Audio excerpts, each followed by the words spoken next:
La primera es no y la segunda no necesariamente. ¿Por qué digo que la llegada del USS Ford no representa un salto cualitativo? Porque Venezuela está muy cerca de los Estados Unidos. Y porque en realidad el envío del portaaviones es por encima de todo un gesto simbólico. Los Estados Unidos pueden operar sobre la totalidad del territorio venezolano directamente operando desde bases en los Estados Unidos.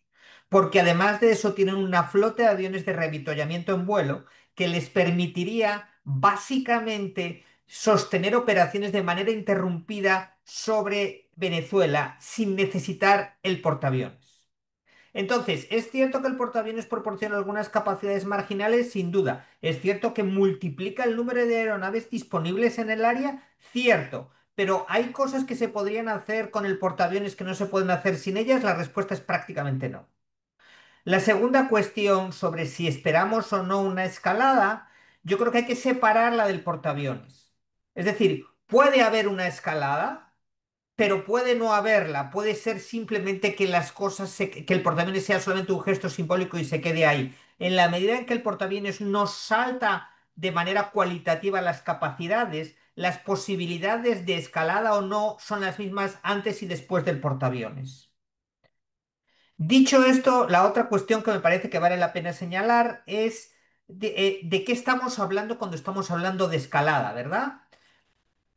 Yo creo que todo el mundo tiene claro que no estamos hablando de una invasión de Venezuela. Sencillamente los Estados Unidos ni tienen la voluntad política ni han desplegado los recursos para hacerlo. Algunas estimaciones más o menos razonables hablan de que habría que desplegar unos 200.000 soldados norteamericanos, no tanto para entrar en Venezuela como para estabilizar el país. Y los Estados Unidos no quieren hacer eso y no han reunido ni lejanamente esa cifra. Solamente para hacerse una idea, una comparación, cuando los Estados Unidos intervinieron y derrocaron al dictador panameño Noriega, en el año 89 desplegaron unos 25.000 soldados. Eso, digamos, en un país mucho más pequeño y donde ya tenían tropas dentro del territorio panameño. Entonces, ¿de qué estamos hablando cuando hablamos de escalada? Cuando hablamos de escalada, de lo que estamos hablando es de dos cuestiones básicas. Número uno, van a realizar ataques contra infraestructura relacionada con el tráfico de narcóticos en Venezuela. Número dos, van a realizar ataques contra infraestructura vinculada al régimen de Venezuela, particularmente elementos militares o del liderazgo del régimen chavista. El primer punto que hay que señalar aquí es que la infraestructura netamente de narcóticos es muy, primero, digamos, limitada en tamaño, volumen, etcétera, y segundo, está completamente fusionada con infraestructura estratégica del Estado. Por dos razones. Primero, porque los narcotraficantes usan, por decirlo así, los mismos puertos y los mismos aeropuertos que la aviación civil del país. Y segundo, porque además, en el caso del chavismo, estamos hablando de un estado criminal. Es decir, la actividad del narcotráfico es parte integral de lo que, digamos, del portafolio económico del régimen chavista. Entonces, moverse de un lado a otro en realidad no es tan, digamos, es muy difícil hablar de que uno va a moverse de un tipo de blancos a otros porque los dos tipos de blancos están completamente mezclados. Entonces, lo que yo más bien diría es que puede haber ataques contra infraestructura que tiene relevancia para el régimen chavista y eventualmente es utilizada para el tráfico de narcóticos. ¿A qué tipo de infraestructura me refiero? Pueden ser bases militares, por ejemplo, bases aéreas. Pueden ser bases navales, lo cual quiere decir puertos, ¿verdad? Yo creo que eso por un lado. Por el otro lado, yo creo que es importante tomar en consideración que la administración Trump ha sido normalmente muy limitada a la hora de utilizar la fuerza militar. Lo que quiero decir con esto es que ha optado siempre, o en la mayor parte de los casos al menos, por las opciones más limitadas. Y el ejemplo más reciente que tenemos es el de Irán. donde toda la panoplia de opciones que tenía para atacar la infraestructura iraní, el presidente Trump optó por la más pequeña, la más limitada, a pesar de que tenía riesgos de que no toda la infraestructura nuclear iraní con un ataque de ese tipo fuera destruida. Luego uno esperaría que si sucede una escalada dentro, digamos, en las tensiones que hay actualmente con Venezuela, siga el mismo patrón. Es más, en el caso de Irán, había opciones evidentemente disponibles para atacar el liderazgo iraní. Y sin embargo, ese tipo de ataques sí los desarrolló la Fuerza Aérea Israelí, pero no los Estados Unidos. En consecuencia, mi punto aquí es lo que vamos a ver probable. Primero, hay que preguntar si se va a ir más allá. Es posible que no, porque digamos hay una resistencia fuerte en algunos sectores, digamos que apoyan al presidente, a la administración Trump, a involucrarse en actividad, en acciones militares en el exterior. Segundo, si eso pasa, lo que muy probablemente vamos a ver es una serie de ataques quirúrgicos muy limitados para incrementar la presión psicológica sobre el régimen para ver si se consigue sacar a Maduro del gobierno, que es en este momento, desde mi punto de vista, el objetivo número uno, el objetivo inicial, por lo menos, y el más importante en este momento para la administración Trump.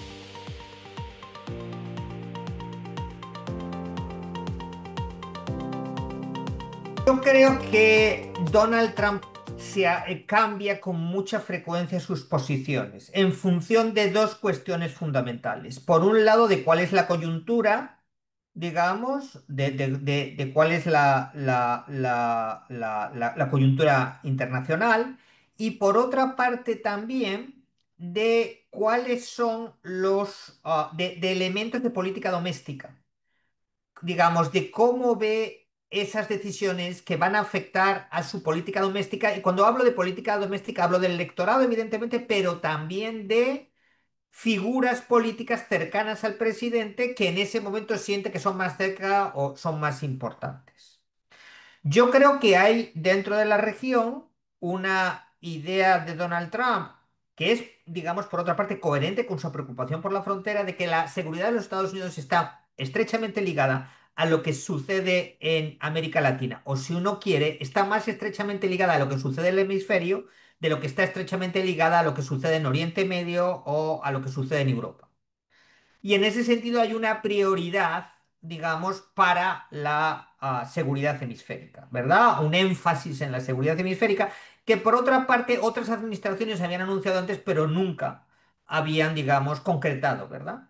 Ahora, dentro de esa forma de, digamos, de esa visión, yo creo que también Donald Trump es una figura notablemente pragmática y realista. Entonces, está prestando asistencia a gobiernos latinoamericanos que sienten que son más próximos a su administración, está aceptando que hay otros gobiernos que no son tan cercanos, pero con los que tiene que entenderse, por ejemplo, Brasil.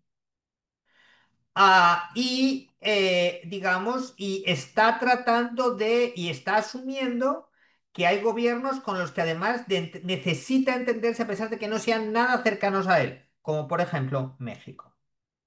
Entonces, yo creo que hay esa combinación de, por una parte, aspiración y por otra parte, política práctica, mezclada en todo esto, ¿verdad? Y sobre todo con una mirada que a mí me parece que muchos analistas internacionales, sobre todo cuando miran esto desde Europa, se olvidan, y es lo más importante para el presidente Trump, para el presidente Trump y para muchos otros presidentes, pero para el presidente Trump de manera muy notoria, es cómo sus decisiones de política exterior afectan el balance político al interior del país.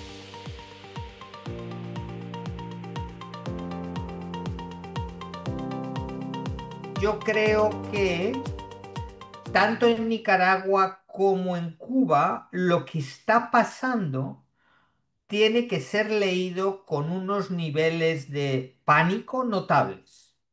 Porque, digamos, Venezuela digamos, los tres regímenes de los que estamos hablando se caracterizan fundamentalmente porque para garantizar la supervivencia de un pequeño grupo de sátrapas, han destruido el aparato del Estado.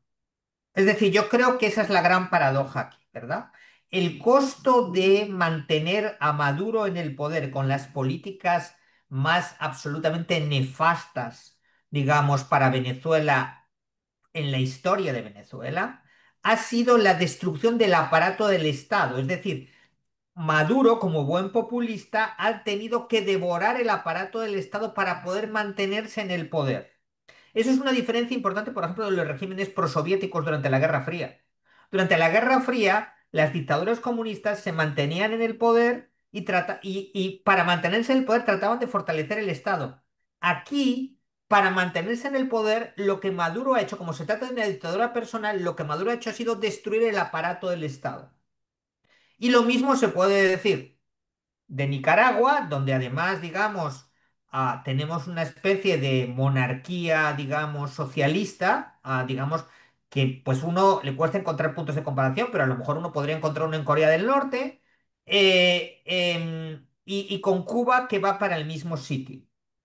Entonces, digamos, Venezuela es el país más grande, el país con más recursos de los tres, el país más complejo, digamos, de abordar desde un punto de vista militar. Y sin embargo, Donald Trump está escalando las operaciones y, digamos, lo que sí me parece importante subrayar aquí es que realmente, o sea, las Fuerzas Armadas venezolanas no tienen absolutamente nada que hacer. No solamente porque son más pequeñas o tienen menos recursos, sino porque el régimen chavista destruyó a las Fuerzas Armadas venezolanas. Porque los cazabombarderos Sukhoi 30 que compraron de Rusia, en su inmensa mayoría, tal vez el 80% de ellos, están fuera de operación por falta de mantenimiento. Porque los sistemas de defensa antiaérea le pasan lo mismo. Porque efectivamente Chávez compró centenares de misiles antiaéreos portátiles Igla-S. Pero desde entonces nadie se ha ocupado de mantener sus baterías, o por lo menos de la mayoría de ellos. Entonces, todo eso hace que, militarmente hablando, la capacidad venezolana sea nula, no por la superioridad de los Estados Unidos, sino porque ellos mismos se han encargado de degradarla. Entonces, si eso está pasando con Venezuela, digamos, ¿cuál es la expectativa? Y si además, el otro punto que es importante, Rusia está dando señales de que no va a hacer absolutamente nada relevante por Venezuela. ¿Qué es lo que puede esperar Nicaragua o Cuba? Absolutamente nada. Entonces yo creo que Eh, van en la misma dirección. Dicho esto, el gran problema aquí es qué pasa luego. ¿Qué pasa luego en Venezuela? ¿Qué pasa luego en Cuba? ¿Y qué pasa luego en Nicaragua? Y me parece que aquí hay que ser, pues, moderadamente pesimistas. Es decir, a menos que haya un esfuerzo de los Estados Unidos, que los Estados Unidos no están en esa dirección por estabilizar estos países después. Lo que yo creo que vamos a ver es cómo estos países se hunden en un periodo de caos. La situación de Venezuela en este momento no es tan distinta en términos de lógica estratégica a la que tenía Irak en el año 2003, porque los dos países habían sufrido periodos de sanciones muy prolongados y además unos manejos económicos terribles y unos niveles de corrupción abrumadoras. Luego el aparato del Estado estaba, digamos, cayéndose, con la diferencia de que además la economía criminal venezolana es mucho más pujante que la de Irak, a pesar de que Irak tenía una economía criminal importante, ¿verdad? La otra cosa es que el comportamiento de los Estados Unidos, digamos, el comportamiento, lo que parece que los Estados Unidos quieren hacer, se parece bastante a lo que hizo Obama o lo que en Libia en el 2011, es decir, una intervención sin estabilización. La combinación de esos dos factores lo que produjo fue Libia. Libia colapsó y hoy Libia, es decir, perdón, 15 años después de la intervención, sigue en guerra civil. Las unidades del ejército venezolano, por ejemplo, ahora tienen muchas de ellas su propia base económica. Es decir, explotan sus propios recursos a través del narcotráfico, la minería ilegal, etcétera, para alimentar las cuentas corrientes de sus mandos. Además, hay grupos armados, algunos venezolanos y otros colombianos importados, que operan dentro del territorio venezolano. Y hay una pequeña cúpula, la cúspide del sistema, que incluye Maduro, Diosdado Cabello y algunos, los hermanos Rodríguez, etcétera, que son los que manejan esta especie de sistema permanentemente al borde de el estallido. Si se produce un colapso de esa cúpula, el resultado siguiente va a ser caos.